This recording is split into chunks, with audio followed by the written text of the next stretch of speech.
네, 안녕하세요. 박영준입니다. 예, 오늘은 초보들을 위한 등산화 가이드, 등산화 고르는 팁, 이거를 좀 설명을 좀 드리려고 합니다. 등산용품 중에서 제일 선택하기 어려운 게 등산화입니다. 그거는 이제 사람마다 이제 발 모양이 너무나 다르기 때문에 그렇습니다. 이제 발 길이도 다르고, 발폭도 다르고, 심지어 발등의 높이도 다르고요. 뭐 이런 문제들 때문에 이게 이제 굉장히 어려워지는 겁니다. 근데 등산화 메이커는 우리가 신발의 족형이라 그러죠. 등산화를 만들 때 이렇게 그 발 모양으로 생긴 나무 토막이 있습니다.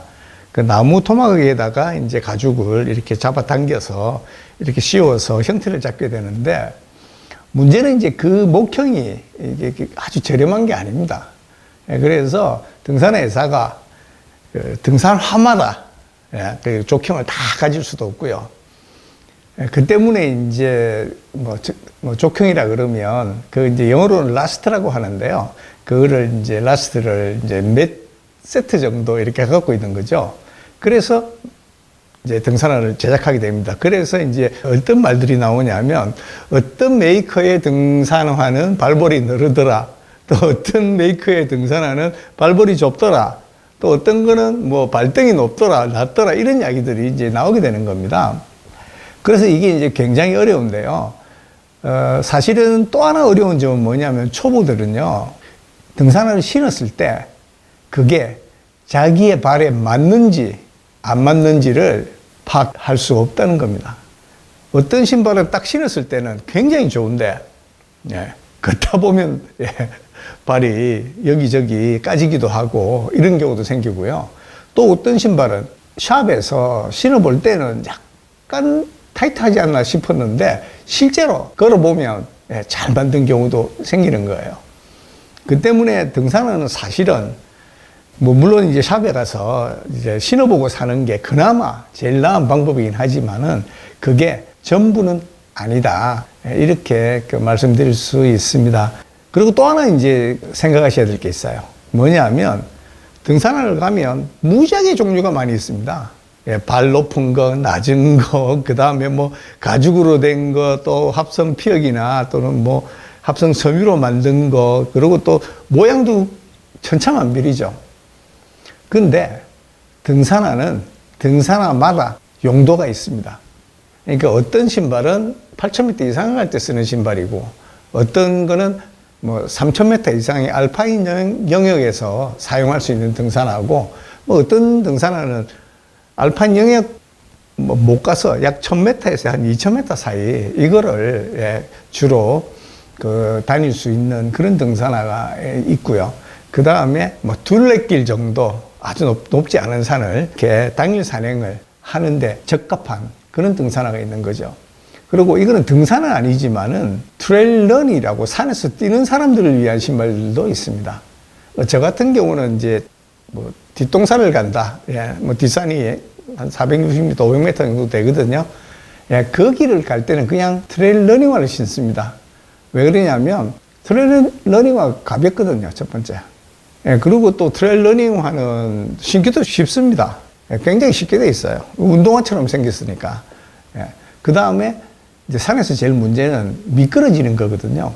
근데 트레일러닝화는 어차피 산에서 신게 만들어져 있어서, 그 러그라 그러죠. 발바닥이 이렇게 볼록볼록 튀어나와요. 그게 이제 산에서 접지력을 잘 발휘할 수 있도록 소재도 그렇게 돼 있고, 또 러그의 패턴도 등산에 적합하도록 되어 있습니다.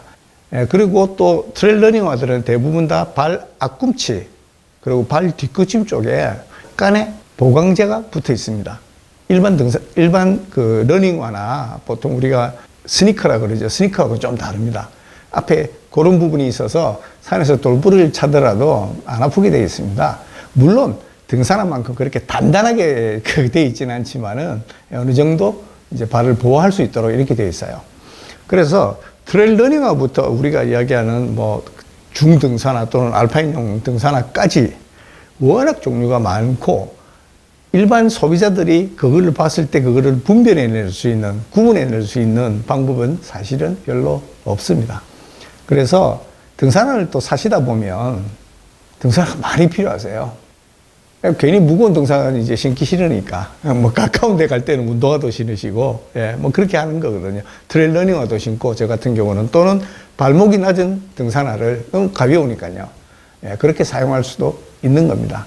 그래서 저는 이렇게 생각합니다. 처음에 이제 산이라는 데를 처음 가보시면 그냥 처음에는 이제 청바지 바람에 그냥 운동화를 신고 가시는 경우가 많아요. 근데 가셨다가 내려오시면 그 몇 번만 하시면 당장 등산화 생각이 날 수밖에 없습니다. 왜 그러냐면 일반 러닝화나 스니커라고 하는 것들은 미끄럽거든요. 경사지에서 미끄러워요.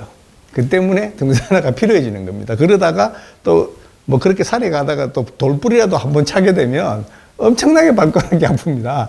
그래서 이제 이 등산화는 있어야 되는구나 이렇게 생각이 들게 되는데 막상 이제 가보면 워낙 종류도 많고 또 이제 그 매장에서 권하는 것도 많아서 되도록이면 매장에서는 비싼 거 자꾸 권합니다. 그래서 굳이 처음 이제 등산을 시작하신다 그러면 굳이 비싼 거 제 생각은 안 사셔도 될 것 같아요.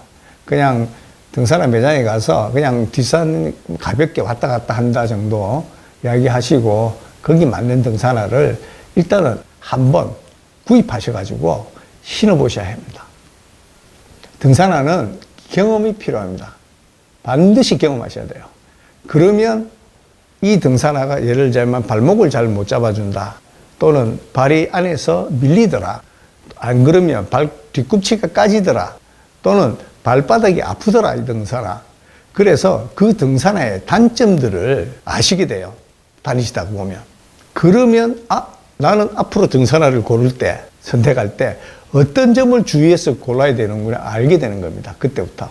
그래서 처음부터 뭐 제가 엄청 이제 좋다고 추천하는 등산화 있지 않습니까? 로바의 까미노, 에보 같은 것들인데 그런 걸 처음부터 한 번에 만족하실 수 없어요. 절대 그런 일은 벌어지지 않습니다. 그래서 초보시라 그러면 이제 등산한 지 얼마 되지 않고 이러시다 그러면 그냥 글쎄요 요새 저기 이마트 같은 데 가면 한 6, 7만 원짜리도 팔거든요. 뭐 거기에서부터 한 10몇만 원 정도, 한 20만 원 안쪽에서 먼저 구입을 하셔서 그거를 신어 보셔야 합니다. 그러면 내 발에는 어떤 등산화가 대충 맞는 거구나 하는 느낌이 오실 거예요. 그러고 난 다음에 서치를 하세요. 어떤 등산화가 좋은지. 그러면 나는 발볼이 좀 늘은 편이야. 그러시면 검색하시면 되거든요. 그러면 발볼 누르는 쪽에서 나오는 것들 많이 있고요. 그렇게 해서 하나씩 자기에게 제일 잘 맞는 등산화를 찾아가시는 겁니다. 그래서 일단은 너무 고가는 사지 마세요. 어차피 다 실패합니다. 처음에는. 거의 실패 확률이 저는 글쎄 8, 90%는 된다고 봐요. 그러다 보면 자기 산행 스타일이나 이런 것들, 그 다음에 자기 발 모양, 뭐 이런 것들, 자기 또 보법이라 그러죠. 자기가 걷는 스타일이 있어요. 거기에 따라서, 그리고 또 자기가 걷는 거리가 있습니다. 예를 들면 아주 긴 거리를 걸으신다 그러면 사실은 그러니까 밑창과 중창이 두꺼운 것이 유리해요. 그러면 그 지면에서의 충격이 많이 흡수됩니다. 그렇지만 산을 많이 다니시고 발바닥도 단련이 되시고 익숙해지시면 50km도 100km도 트레일 러닝화 250g짜리, 200g짜리로도 얼마든지 가실 수 있습니다.